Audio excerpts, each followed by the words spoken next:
Sahabat Rema yang dikasihi dan yang mengasihi Tuhan kita Yesus Kristus, selamat berjumpa kembali dalam renungan harian Misafa Minggu 12 Mei 2024, hari Minggu ke-7 masa Paskah, setelah kita merayakan Hari Raya Kenaikan Tuhan ke surga, dan sekarang kita sedang menantikan kedatangan Roh Kudus dalam peristiwa Pentakosta. Bahan permenungan kita diambil dari Injil Yohanes bab 17 ayat 11b sampai dengan ayat 19 dengan tema menjadi satu kawanan yang apostolik. Kita buka renungan kita ini dengan tanda kemenangan Kristus dalam nama Bapa dan Putra dan Roh Kudus. Amin. Sahabat Rema yang dikasihi dan yang mengasihi Tuhan kita Yesus Kristus, dalam sejarah Gereja Katolik kita mengetahui bersama suatu masa perpecahan yang mengakibatkan banyak orang memisahkan diri dan mendirikan gereja-gereja yang mengakui diri sebagai pengikut Kristus.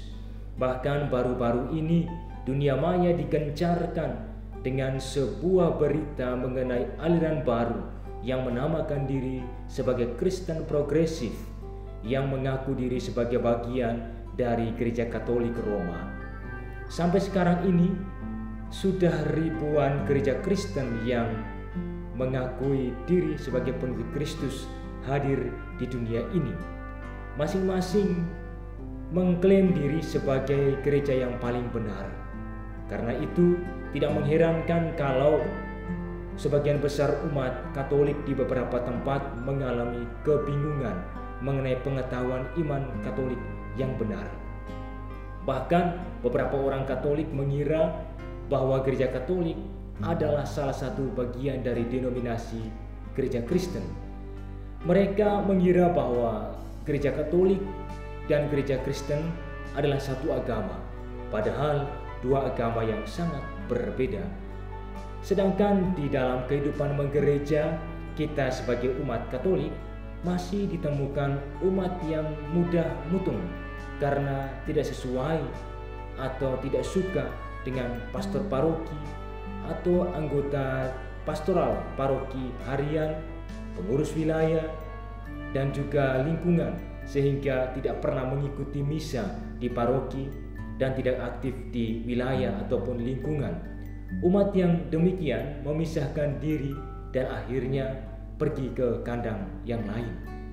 Melihat situasi yang demikian, sabda Tuhan mengenai doa Yesus bagi para muridnya yang menghendaki supaya mereka menjadi satu seperti Bapa, Putra, dan Roh Kudus yang adalah satu, menyadarkan kita bahwa Tuhan Yesus tidak pernah menginginkan adanya perpecahan dalam tubuh mistiknya, yaitu gereja yang satu, kudus, katolik, dan apostolik.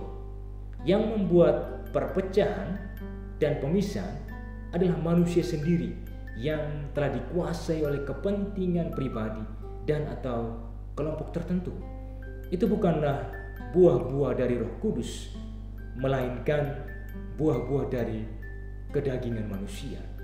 Untuk menjaga kawanan yang telah mengenal Bapanya dalam namanya, Tuhan Yesus memohon kepada Bapanya supaya memelihara dan melindungi para muridnya dari yang jahat. Tuhan Yesus juga memberikan firman-Nya untuk menguduskan para muridnya. Dengan firman-Nya mereka hidup dalam kebenaran. Sebagai gereja yang tetap berpegang teguh pada warisan iman para rasul atau yang bersifat apostolik, Gereja Katolik tetap menjaga dan melestarikan kesatuan dan persatuan di antara gereja-gereja Katolik di seluruh dunia sesuai dengan amanat doa Yesus, dengan taat dan setia kepada bentuk hierarki dan magisterium yang mengawasi ajaran-ajaran iman dan liturgi Gereja Katolik.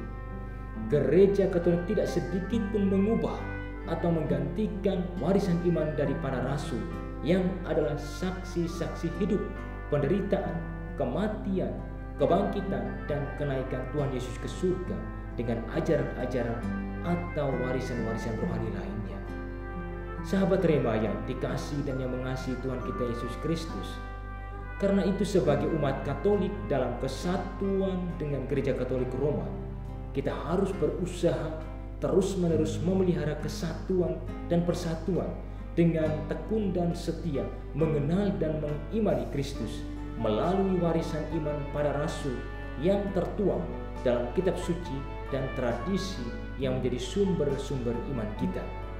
Selain itu, kita juga harus terus-menerus memurnikan motivasi kita sebagai murid-murid Kristus.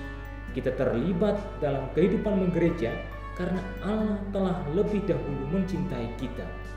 Kita mengikuti ekaristi dan kegiatan-kegiatan rohani lainnya di paroki, wilayah, atau lingkungan adalah usaha-usaha kita untuk merawat dan memelihara relasi kita dengan Kristus agar kita tetap bersatu dengan Kristus dan gerejanya. Maka marilah kita menjadi satu kawanan yang apostolik, yang setia pada warisan iman para rasul. Semoga Tuhan dan doa-doa Bunda Maria selalu menyertai kita. Kemuliaan kepada Bapa dan Putra dan Roh Kudus, seperti pada permulaan, sekarang, selalu, dan sepanjang segala abad. Amin. Dalam nama Bapa dan Putra dan Roh Kudus. Amin.